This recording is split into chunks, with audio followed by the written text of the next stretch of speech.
congratulations on your directorial debut. Thank you very and a fabulous much. film. I really enjoyed it. Thank you so much. One of the first things that jumped out at me was that for this film to really work, the chemistry between the characters had to be believable. Mm-hmm. Why do you think this particular cast had that chemistry, and what about them, succeeded in the chemistry area? Well, I hope it comes across there. There's a lot of history among the eight of us, actually, in different ways. Adam has been a really dear friend of mine and of John's for almost 15 years. Wow. So the three of us have known each other quite some time and have a lot of history together. And of course, Kristen and Maya have worked together for years and years on SNL. And then John, has worked with Kristen and Maya on SNL 3 times, and we've gotten to know them through that. And then, of course, Chris O'Dowd worked with Kristen and Maya on Bridesmaids, and Eddie Burns is best friends with my DP, my cinematographer on the movie. Megan's husband, Brian, had worked with Adam on a film. I mean, there were so many sort of happy and lucky connections and sort of chemistries already in place and histories. And I think that on a small shoot, when you don't have a lot of takes and you don't have rehearsal and you don't have a lot of time, it's just really fortunate when people are more comfortable with each other from the start. Absolutely. So, I feel like there's a game somewhere with all those connections. It is. We It's could like play 6 it. degrees, too. Yeah. So friends with kids.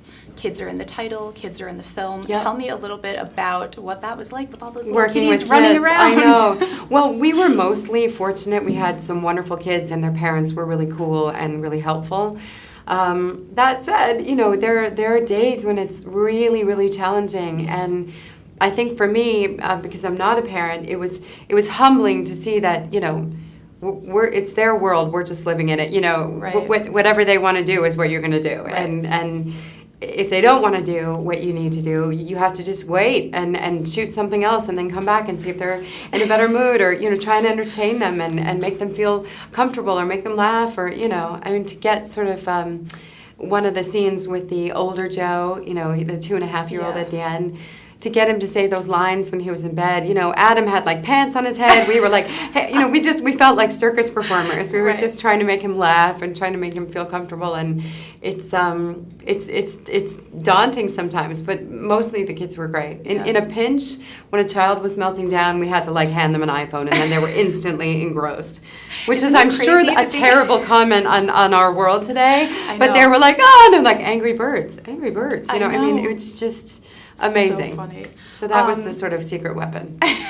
Well, it all came together. Thank you. Watching this film, it felt very personal for me. It felt very real.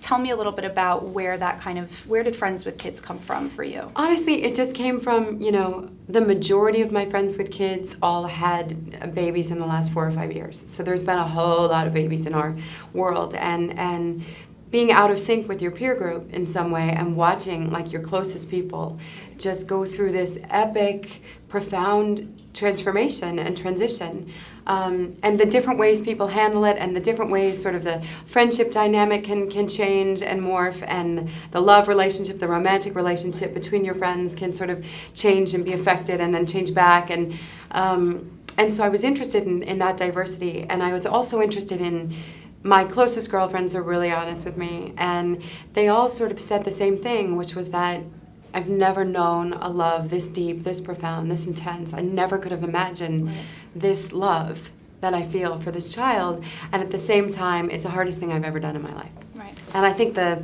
second part of that is what people are surprised by. They're like, no one told me like it would be this challenging. No, excellent. So that's what interested me the most.